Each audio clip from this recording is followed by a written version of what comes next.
एक कुतिया ने बताया कि स्त्री को कुतिया का जन्म कब मिलता है। जय श्री कृष्णा मित्रों, पुनः एक बार आप सभी का स्वागत है हमारे YouTube चैनल नवजीवन ज्ञान गंगा में। दर्शक बंधुओं, आज मैं आपके लिए बहुत ही रोचक और ज्ञान से परिपूर्ण वीडियो लेकर के आया हूँ, जिसे सुनकर के आपको ये ज्ञात होगा कि किसी की भक्ति, किसी की आस्था की मजाक उड़ाने वाले को ईश्वर कौन सा दंड देते हैं। मित्रों, इस कहानी से बहुत ही अच्छी सीख मिलने वाली है और साथ ही साथ हमें एक नसीहत भी मिलेगी। ये कहानी है एक बूढ़ी औरत की जो रात दिन भगवान की भक्ति में डूबी रहती थी और उसके ही परिवार वाले उसकी आस्था को और उसकी भक्ति को ढोंग समझकर उसका उपहास उड़ाया करते थे।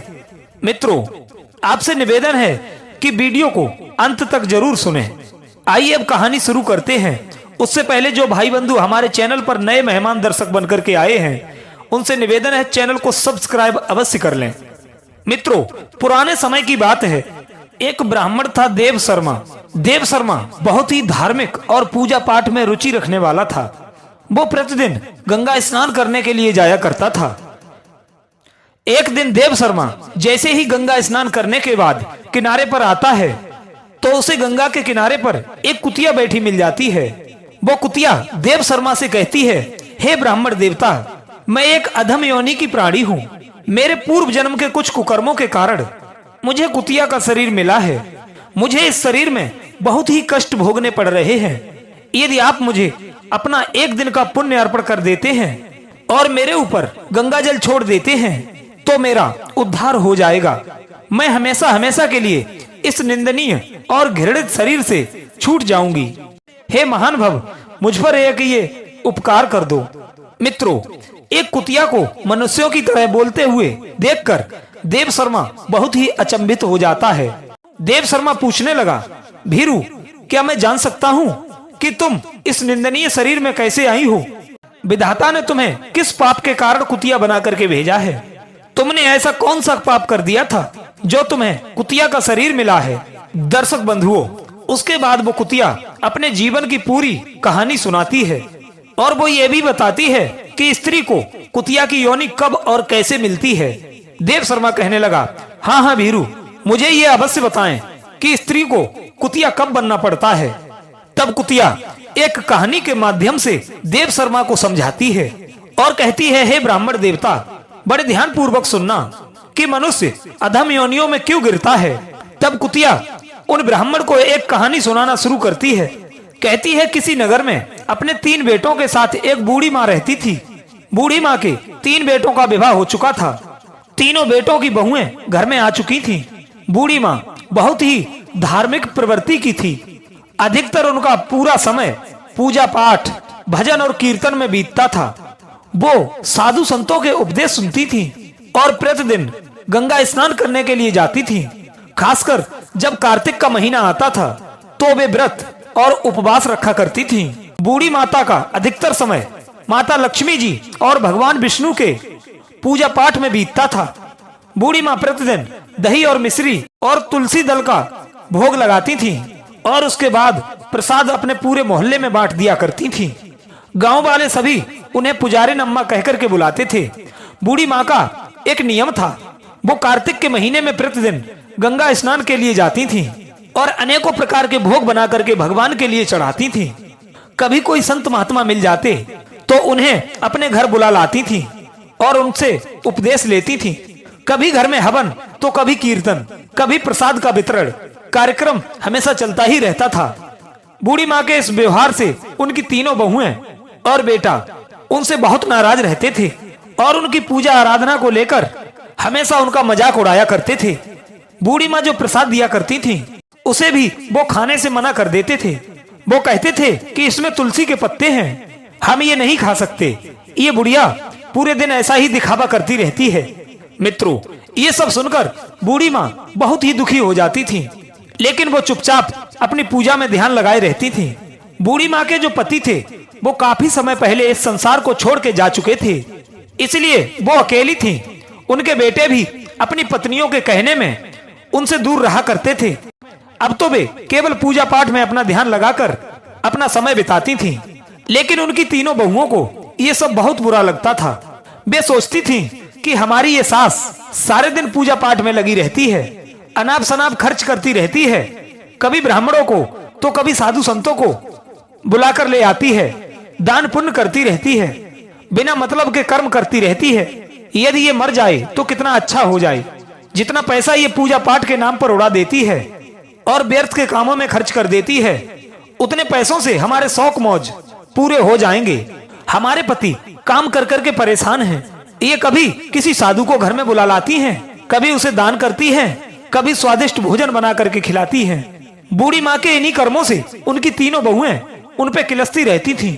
बूढ़ी माँ ने अपने बेटों को बहुत ही लाड़ प्यार से पाला था, लेकिन उनके तीनों बेटे भी बड़े नकारा निकले। वो भी अपनी माँ की ओर बिल्कुल ध्यान नहीं देते थे। वे हमेशा अपनी पत्नियों के कहे पर चलते थे, उन्हीं की बात मानते थे और उन्हीं की तरह अपनी माँ के साथ दुष्टता का व्यवहार करते थे। बूढ़ी माँ के तीनों बेटे उनसे दूर हो चुके थे। बूढ़ी माँ दिन रात अपने बच्चों के लिए आंसू बहाती थी और ईश्वर से प्रार्थना करती थी कि भगवान, मैंने कभी भी किसी का बुरा नहीं चाहा है, फिर मेरे साथ बुरा क्यों हो रहा है? मेरे बच्चे मुझसे अलग क्यों हैं? वे पूजा पाठ और भक्ति से नफरत क्यों करते हैं? एक दिन बूढ़ी माँ भगवान की प्रतिमा के सामने बैठकर आंखों में आंसू लेकर उनसे विनती कर रही थी कि हे प्रभु, मेरे बच्चों को सही रास्ता दिखाना। वे ना तो कभी आपकी पूजा पाठ करते हैं और ना उनकी बहुएं कभी पूजा पाठ करती हैं। उल्टा वो मुझ पर हंसते हैं। मेरी भक्ति और मेरी आस्था को वे ढोंग समझते हैं। हे प्रभु, उन्हें सद्बुद्धि देना। दर्शक बंधुओं, इस प्रकार उन बूढ़ी माँ ने कभी भी भगवान की पूजा अर्चना करना कभी बंद नहीं किया, ना दान दक्षिणा देना बंद किया, ना ही गंगा स्नान करना छोड़ा। वे बड़ी फिक्र से अपने नियमों का पालन करती रहीं, लेकिन उनकी तीनों बहुएं बड़ी ही दुष्ट थीं। उन्होंने ये निश्चय कर लिया कि अब इस बुढ़िया को हम अपने साथ नहीं रखेंगे, हम बंटवारा करके अलग हो जाएंगे। अलग होने के कई फायदे हो जाएंगे। हम अपनी मर्जी से घूम सकेंगे, शौक मौज कर सकेंगे, मन में आए वहां जा सकेंगे और जितना चाहे उतना खर्च कर सकेंगे। सबसे बड़ी बात तो ये होगी कि जो हमारी सास पूरे दिन पूजा पाठ के नाम पर खर्च करती रहती है, दान दक्षिणा के नाम पर जो खर्चा करती रहती है, वो भी सब बंद हो जाएगा। दर्शक बंधुओं, ऐसा निश्चय करके उन तीनों ने अपने अपने पतियों के कान भरना शुरू कर दिए और उन्हें बंटवारे के लिए उकसाने लगी। छोटी बहू अपने पति से कहने लगी, देखो, बड़े भैया के बच्चे अब बड़े हो गए हैं और हमारे बच्चे अभी छोटे हैं। देखो, उनके 4 बच्चे हैं और हमारे 2 बच्चे हैं। अब उनका खर्च ज्यादा हो गया है। यदि शामिल में रहेंगे तो हमारे धन से ही उनके बाल बच्चे पढ़ेंगे लिखेंगे। हमें अपने बच्चों के बारे में भी सोचना चाहिए। यदि हम अलग हो जाते हैं तो हम अपने बच्चों की अच्छी तरह से देखभाल कर पाएंगे। ऊपर से हमारी सास का भी खर्चा हमारे ऊपर बहुत ज्यादा है। वो हर समय पूजा पाठ के नाम पर धन खर्च करती रहती हैं। जब हम अलग हो जाएंगे तो बुढ़िया भी अपनी मनमर्जी नहीं कर पाएगी। वो कुतिया पंडित जी को समझा करके कहने लगी, हे ब्राह्मण देव। इस प्रकार छोटी बहू ने अपने पति को सिखा पढ़ाकर अलग होने के लिए राजी कर लिया। उधर मझली बहू ने भी अपने पति को समझाया कि देखो, बहुत हो गया, अब बंटवारा हो जाना चाहिए। हम अपनी मर्जी से रहेंगे, क्या खर्चा करना है और क्या नहीं करना है ये हम खुद तय करेंगे। सास के नखरे और खर्चे अब बर्दाश्त नहीं होते हैं। हमें अलग रहकर अपने बच्चों की देखभाल करनी है, उन्हें पढ़ाना लिखाना है। इस तरह से तो हम कुछ नहीं कर पाएंगे। दर्शक बंधुओं, बड़ी बहू ने भी अपने पति से ऐसी ही बातें कहकर उसे अपनी सलाह में ले लिया कि देखो पिया जी, अब हमारे बच्चे बड़े हो रहे हैं, कल को उनकी शादी ब्याह करना है। यदि ऐसे हम कमा कमा कर आपके भाइयों और आपकी माँ पर खर्च उठाते रहे तो हम अपने बच्चों के भविष्य के लिए कुछ नहीं कर पाएंगे। इसलिए हमें जल्दी से जल्दी बंटवारा कर लेना चाहिए। दर्शक बंधुओं, तीनों बहुओं ने अपने अपने पतियों को समझा बुझाकर उनके मन में बंटवारे की बात डाल दी। तीनों भाई अब बंटवारे के लिए तैयार हो गए। मित्रों, गांव के पंचों को बुलाया गया और घर के बंटवारे की बात उन लोगों के सामने रखी गई। तीनों बहुएं भी बंटवारे में हिस्सा लेने के लिए वहां पर मौजूद खड़ी थीं। गांव के पंचों ने घर का सब सामान, धन संपत्ति 4 हिस्सों में बांटकर अलग अलग कर दिया। 3 हिस्से बेटों को दे दिए और 1 हिस्सा बूढ़ी माँ को दे दिया। बेटों की अपेक्षा बूढ़ी माँ को थोड़ा कम धन मिला, क्योंकि बूढ़ी माँ अकेली थी और बेटों पर उनके बड़े से परिवार को चलाने का बोझ था। उस बंटवारे में एक बात और रखी गई। पंचों ने कहा कि जो भी बुढ़िया माँ को अपने हिस्से में रखेगा उस बूढ़ी माँ का ख्याल रखेगा, वो बूढ़ी माँ की धन संपत्ति को भी इस्तेमाल कर सकता है, लेकिन शर्त ये होगी कि बूढ़ी माँ को कोई दुख तकलीफ नहीं होनी चाहिए। दर्शक बंधुओं, ये सुनकर के छोटी बहू ने साफ इनकार कर दिया। छोटी बहू कहने लगी, मैं बूढ़ी माँ को अपने हिस्से में नहीं रख सकती, उसका खर्चा बहुत ज्यादा है, वो पूजा पाठ में बहुत ज्यादा पैसा खर्च करती है, वो हर तीसरे दिन किसी न किसी साधु या ब्राह्मण को बुला करके ले आती है, कभी हवन करती है तो कभी उपदेश कराती है, दान के नाम पर घर का सारा धन बांटती रहती है, हमें अपने बच्चों के बारे में भी तो सोचना है।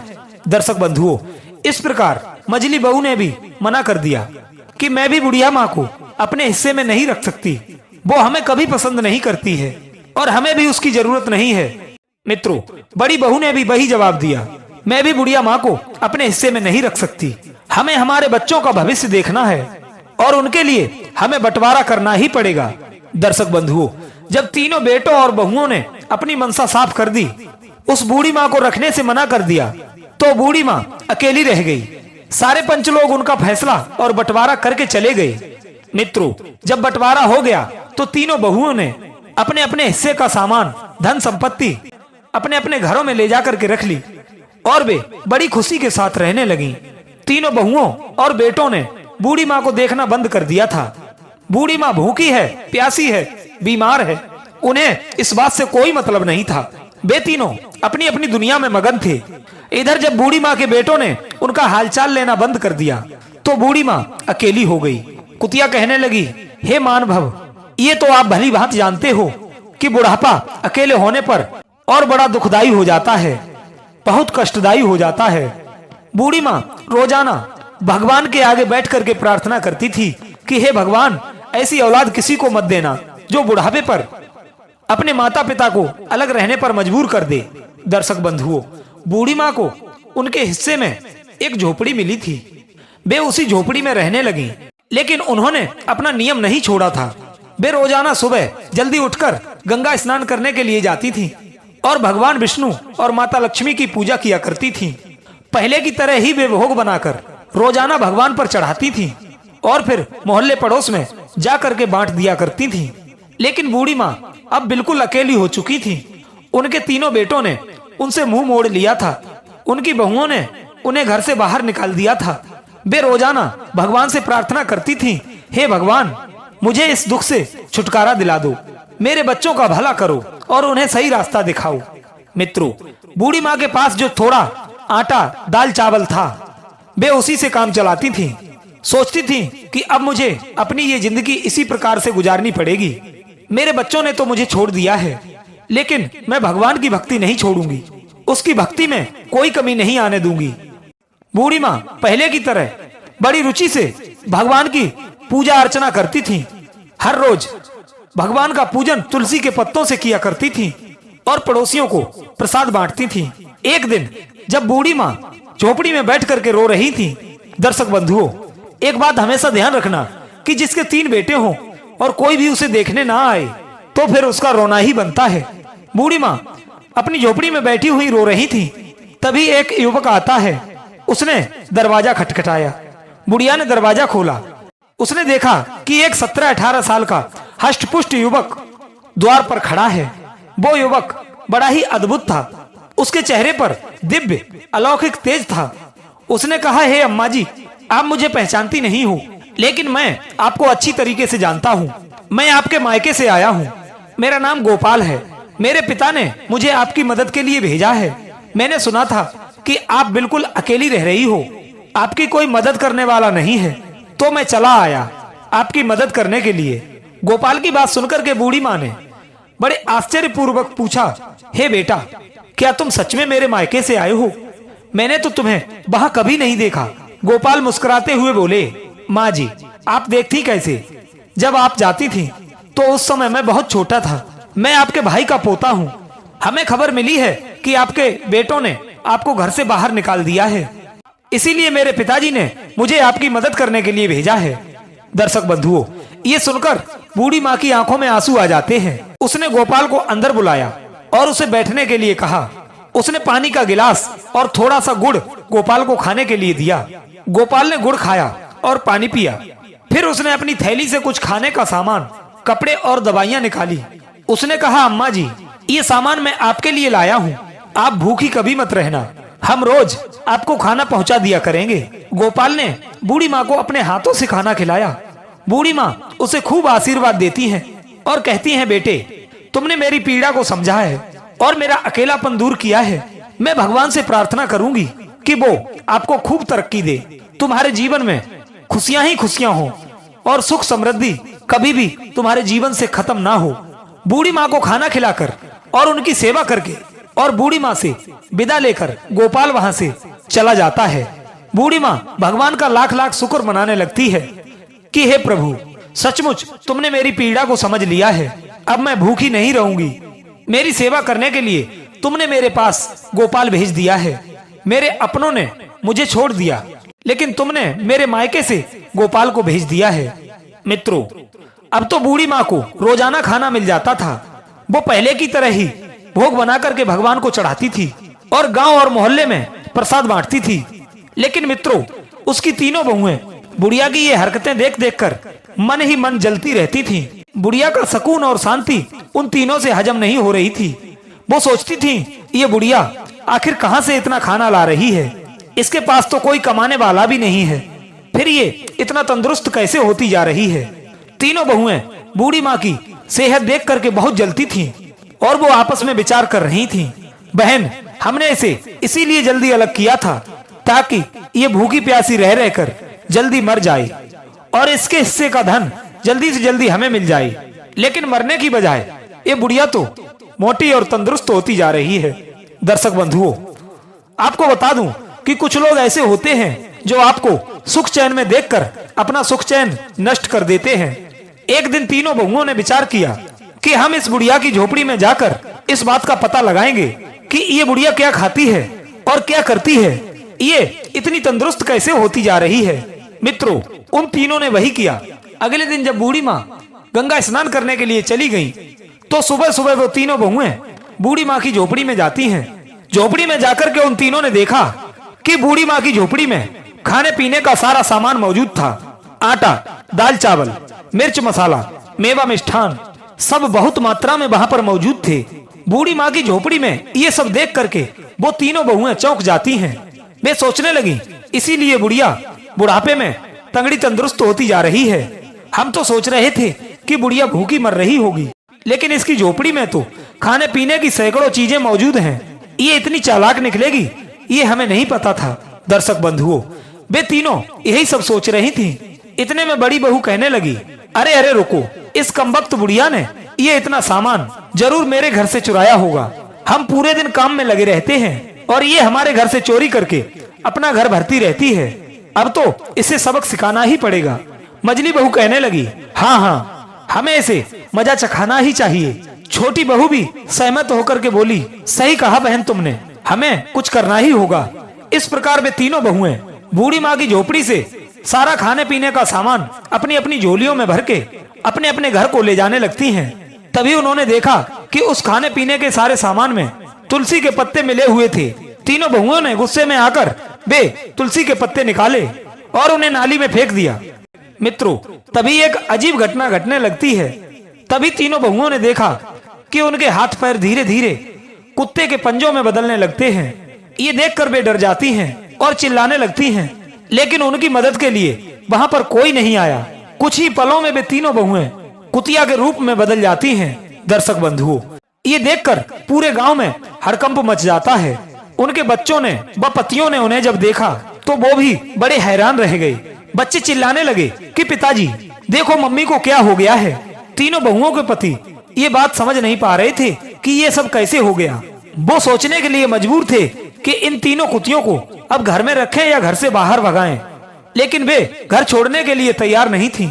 वे अपनी भाषा में कुछ कहने का प्रयास कर रही थीं, लेकिन कोई उनकी बात समझ नहीं पा रहा था। उनके बच्चे रो रहे थे और उनके पतियों को भी रोना आ रहा था। उन्होंने अपने बच्चों को संभालते हुए कहा, बच्चों, अब कुछ नहीं किया जा सकता, हमें अब बूढ़ी माँ के आने का इंतजार करना होगा, शायद वो ही कुछ बता सकें। मित्रों, गांव के लोग भी वहां पर इकट्ठे हो जाते हैं और सोचने लगते हैं कि ये अनहोनी कैसे हो गई। बूढ़ी माँ की तीनों बहुएं कुतिया कैसे बन गईं। किसी के कुछ भी समझ में नहीं आ रहा था। बूढ़ी माँ तो उस समय गंगा स्नान करने के लिए गई थी। सब बूढ़ी माँ के लौटने का इंतजार कर रहे थे। बूढ़ी माँ एकदम निश्चिंत थी, क्योंकि उन्हें तो अब न खाने पीने की चिंता थी, न कुछ काम करने की।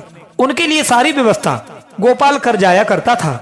बूढ़ी माँ भगवान को भोग लगाकर रोज की तरह नगर में प्रसाद बांटने के लिए जाती थी। बूढ़ी माँ इस घटना से बिल्कुल अनजान थी। उन्हें ये ज्ञात नहीं था कि उनकी तीनों बहुएं अब कुतिया बन चुकी हैं। इधर तीनों बहुएं कुतिया बन करके घर के आंगन में बैठी हुई थीं। बच्चे उन्हें घेर कर खड़े थे। पति लोग मन में सोच विचार करके परेशान थे कि अब इन्हें घर में रखें या घर से भगाएं। उन्होंने अपने जीवन में ऐसी घटना कभी नहीं देखी थी। वे मन ही मन बहुत परेशान थे और अपनी माँ के लौटने का इंतजार कर रहे थे। गांव के लोग भी इस विचित्र घटना से हैरान थे। हर कोई यही कहता था कि ये सब बुढ़िया माँ की भक्ति और उसकी तपस्या के कारण हुआ है। कोई कहता था कि जरूर इन तीनों ने कोई उल्टा सीधा पाप किया होगा जो इन्हें नहीं करना चाहिए था। दर्शक बंधुओं, उधर गांव के कुछ लोगों ने जो बूढ़ी माँ गंगा स्नान के लिए जा रही थीं, उनसे जाकर के कहा, हे माँ, तुम्हें कुछ पता नहीं है, तुम्हारे घर में बड़ी ही अजीब घटना घट गई है। तुम्हारी तीनों बहुएं कुतिया बन गई हैं। बूढ़ी माँ को ये सुन करके बड़ा आश्चर्य होता है। उन्होंने ये सोचा, ये सब कैसे हो सकता है। बूढ़ी माँ ने तुरंत गंगा स्नान किया और घर की ओर लौट पड़ी। उसके दिल में बहुत सारी आशंकाएं थीं। उसने भगवान से प्रार्थना की, हे ईश्वर, मेरे घर की रक्षा करना और मेरे बच्चों को सही रास्ता दिखाना। जब बूढ़ी माँ घर पहुँचती है तो उसने देखा कि गांव के लोग उसके घर के सामने भीड़ लगाए खड़े थे। बूढ़ी माँ पूछने लगी, क्या हुआ, यहाँ इतनी भीड़ क्यों लगी है। गांव वालों ने उन्हें सारी बात बताई। बुढ़िया माँ ने अपने बेटों को बुलाया और पूछा, ये सब कैसे हुआ, तुम लोगों ने ऐसा क्या किया है। तब बुढ़िया के तीनों बेटों ने रोते हुए अपनी माँ को सारी कहानी सुनाई। उन्होंने कहा, माँ जी, हमसे बहुत बड़ी गलती हो गई है। हमारी पत्नियों ने तुम्हारे सामान को नाली में फेंक दिया था और तब से ही ये कुतिया बन गई हैं। अब हमें ये नहीं पता कि इन्होंने ऐसा क्या कर दिया, इनसे कौन सा पाप बन गया। अब उन्हें ठीक कैसे किया जा सकता है। बूढ़ी माँ ने अपने बेटों को दिलासा दी और कहा कि भगवान सब ठीक करेंगे, तुम लोग घबराओ मत। बूढ़ी माँ ने अपने भगवान से प्रार्थना की और उनके आगे सारी बात बताई। मित्रों, भगवान तो सब कुछ जानते ही थे। बूढ़ी माँ ने सोचा कि यदि कोई जादू टोना या टोटका होगा तो कोई साधु संत सही कर सकता है। दर्शक बंधुओं, उसी समय एक सन्यासी गांव में आता है। बूढ़ी माँ ने उन्हें अपने घर पर बुलाया और उन्हें सारा हाल बताया। सन्यासी ने सारी बातें बड़े ध्यान पूर्वक सुनी और कहा, हे माँ, ये सब तुम्हारी भक्ति और तपस्या का फल है। हे माता, लेकिन तुम चिंता मत करो, इसका उपाय भी है। बुढ़िया माँ पूछने लगी, बाबा, कृपया मुझे उपाय बताइए, मैं अपने बच्चों को इस हालत में नहीं देख सकती हूँ। संत महात्मा कहने लगे, हे माँ, तुम्हें कार्तिक के महीने में एक विशेष पूजा रखनी होगी और तुम्हारे स्नान किए हुए पानी से तुम्हारी बहुओं को नहलाना होगा और ब्राह्मणों को भोजन कराकर उनके झूठे भोजन को तुम्हारी तीनों बहुओं को खिलाना होगा। इससे वे अपने असली रूप में फिर से वापस आ जाएंगी। बूढ़ी माँ ने साधु बाबा को धन्यवाद किया और अपने बेटों को ये उपाय बताया। बेटों ने कहा, माँ, हम तुम्हारी हर बात मानेंगे, हम इस उपाय को जरूर करेंगे। दर्शक बंधुओं, बूढ़ी माँ ने कार्तिक स्नान आरंभ कर दिया। उसकी इस पूजा में उसके तीनों बेटे और कुछ गांव के लोग भी शामिल थे। बेटों ने मिलकर पूजा का सारा सामान एकत्रित किया और भगवान को भोग बनाने के लिए व्यवस्था की। हर सुबह बूढ़ी माँ गंगा स्नान करने के लिए जाती थी और स्नान के पानी को एक बर्तन में एकत्रित करती रहती थी। उसके बाद वो माता लक्ष्मी और भगवान विष्णु की पूजा किया करती थी और फिर अपने पड़ोसियों को प्रसाद बांटती थी। सज्जनों, उसकी तीनों बहुएं कुतिया के रूप में घर के आंगन में बैठी रहती थीं। उनके पति और बच्चों को घर का सारा कामकाज करना पड़ता था। बच्चों को अपनी माताओं की बहुत याद आती थी और वे अक्सर रोते हुए अपनी दादी से कहते थे कि दादी माँ, हमारी माँ कब ठीक होगी, हमें हमारी माँ वापस चाहिए। बूढ़ी माँ उन बच्चों को दिलासा देती थी और कहती थी, बेटाओ, भगवान सब ठीक कर देंगे, तुम लोग थोड़ा धैर्य रखो और भगवान से प्रार्थना करो कि तुम्हारी माँ जल्दी से जल्दी ठीक हो जाए। दर्शक बंधुओं, बच्चों को शांत करने के लिए बूढ़ी माँ उन्हें कहानियां सुनाया करती थी और उनके साथ ज्यादा से ज्यादा समय बिताती थी। बूढ़ी माँ ने पूजा के लिए 5 ब्राह्मणों को बुलाया। बेटों ने भी अपनी ओर से 5-5 ब्राह्मणों को बुलाया। इस प्रकार कुल 21 ब्राह्मणों को बुलाया गया। ब्राह्मणों के लिए विशेष भोग तैयार किए गए। इधर कार्तिक पूर्णिमा का दिन आया और बूढ़ी माँ ने अपने बेटों की मदद से ब्राह्मण भोज की तैयारी शुरू की। सुबह सुबह सभी ब्राह्मणों को आमंत्रित किया गया और उन्हें विशेष पकवान बना करके खिलाए गए। ब्राह्मण भोज के बाद बूढ़ी माँ ने उनके पैर छुए और उन्हें दक्षिणा दी। भगवान से प्रार्थना की, हे भगवान, मेरी बहुओं को आप जल्दी ठीक कर दो, वे फिर से अपने पहले वाले रूप में आ जाएं। बूढ़ी माँ ने अपने कार्तिक स्नान का फल अपनी बहुओं को दे दिया। ब्राह्मणों ने तृप्त होकर भोजन किया और बुढ़िया को आशीर्वाद दिया। उन्होंने कहा, माई, तुम्हारी पूजा और तपस्या सफल होगी, भगवान तुम्हारी प्रार्थना अवश्य सुनेंगे। दर्शक बंधुओं, इस प्रकार आशीर्वाद देकर ब्राह्मण लोग चले गए। इधर बुढ़िया ने तीनों बहुओं को बुलाया। अब तो तीनों कुतियां भगवान के भोग के झूठे भोजन को बड़े प्रेम से खाने लगी। बुढ़िया माँ ने उनके ऊपर गंगा जल छिड़का और उन्हें स्नान के पानी से नहलाया। दर्शक बंधुओं, जैसे ही गंगा जल उनके ऊपर छिड़का, उसी समय एकदम चमत्कार हो जाता है। धीरे धीरे तीनों बहुएं अपने असली रूप में वापस आ जाती हैं। उनके चेहरे पर पश्चाताप के आंसू थे और वे अपनी सास के पैरों में गिर करके रोने लगी। तीनों बहुएं कहने लगी, माँ, हमें माफ कर दो, हमने तुम्हारे साथ बहुत अत्याचार किया है, हमें हमारे कर्मों की सजा मिल गई है। अब हम तुम्हें कभी भी कोई कष्ट नहीं पहुंचाएंगे, अब हमेशा हम तुम्हारी सेवा करेंगे। बूढ़ी माँ ने उन्हें गले लगाया और कहा, बहुओं, भगवान ने तुम्हें माफ कर दिया है, अब तुम लोग सच्चे दिल से भगवान की भक्ति करो और अपने कर्मों को सुधारो। तीनों बहुओं ने अपनी सास से वादा किया कि वे अब हर साल कार्तिक स्नान और पूजा करेंगी, कभी भी बूढ़ी माँ का अपमान नहीं करेंगी। मित्रों, इस प्रकार से पूरे परिवार ने मिलकर भगवान की पूजा की और प्रसाद बांटा। तीनों बहुएं अपने असली रूप में वापस आने के बाद अपने बच्चों से मिलती हैं और अपने पतियों से माफी मांगती हैं। अब वे नास्तिक से सब आस्तिक बन चुकी थीं। सबने मिलकर के एक पूजा रखी। उस दिन के बाद उन तीनों बेटों और बहुओं ने कभी अपनी माँ को अलग नहीं किया। कुतिया ब्राह्मण को समझा करके बोली, हे मानभव, बूढ़ी माँ ने अपने बेटों और बहुओं को सिखाया कि भक्ति और सेवा का महत्व क्या होता है। हम हर साल कार्तिक स्नान करेंगे और भक्ति से जीवन जिएंगे। मजली बहू भी अपनी माँ से कहने लगी, माँ, हमें माफ कर दो, हमने तुम्हारे साथ बहुत गलत किया था, अब हम तुम्हारी सेवा करेंगे और तुम्हारे साथ मिलकर भगवान की पूजा किया करेंगे। छोटी बहू भी अपनी माँ से वादा करती है, हे माता, अब हम मिलकर रहेंगे और तुम्हें कभी भी कोई तकलीफ नहीं होने देंगे, हम हर साल कार्तिक स्नान और पूजा करेंगे। मित्रों, बूढ़ी माँ बहुत खुश होती है और अपने बच्चों व बहुओं को खूब आशीर्वाद देती है। अब तो घर में सब मिलजुल कर रहते हैं। अगले साल कार्तिक पूर्णिमा के दिन पूरे परिवार ने मिलकर विशेष पूजा का आयोजन किया, घर को सजाया और भगवान विष्णु और माता लक्ष्मी जी का पूजन किया। उनकी विशेष आराधना की गई। तीनों बहुएं सुबह उठकर गंगा स्नान के लिए जाती हैं और स्नान करने के बाद भगवान का भोग तैयार करती हैं। बूढ़ी माँ ने सभी को सिखाया कि कैसे तुलसी के पत्तों का उपभोग करना है और भगवान का भोग लगाना है।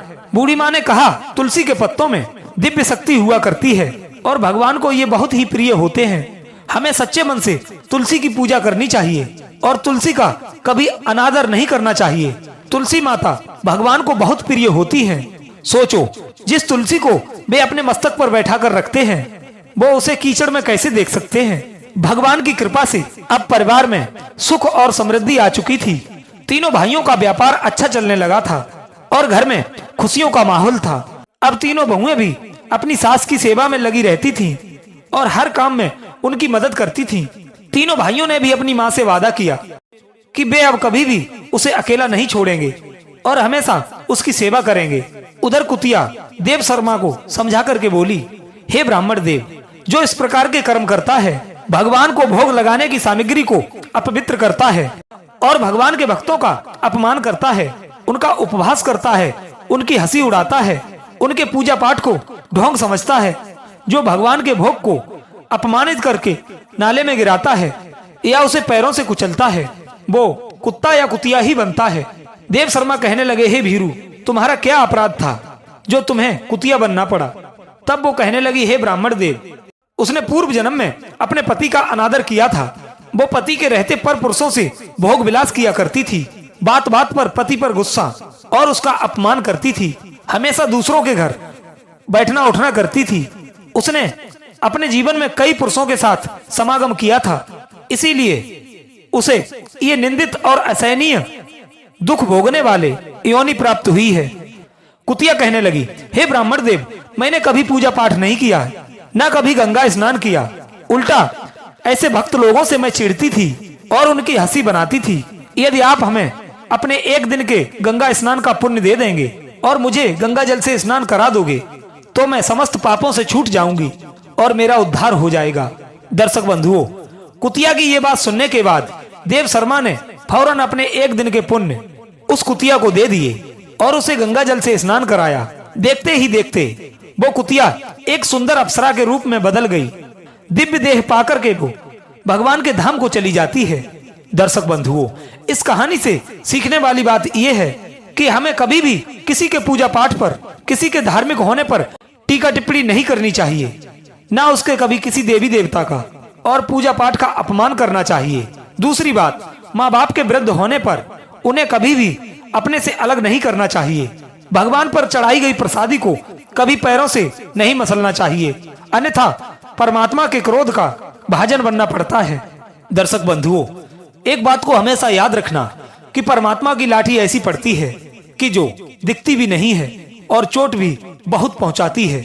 इसलिए भक्ति करने वालों का कभी अनादर ना करें। भगवान के प्रसाद को मस्तक से लगाने के बाद ही ग्रहण करें, कभी भी उसका अपमान ना करें और ना ही कभी उसे नाली में गिराएं। दर्शक बंधुओं, मैं उम्मीद करता हूँ ये कहानी आपको पसंद आई होगी। तो चलिए अपनी कीमती राय कमेंट बॉक्स में अवश्य दीजिए। मिलते हैं एक और वीडियो में एक नई ज्ञान चर्चा के साथ। तब तक के लिए आप सभी का बहुत बहुत धन्यवाद। जय श्री कृष्णा।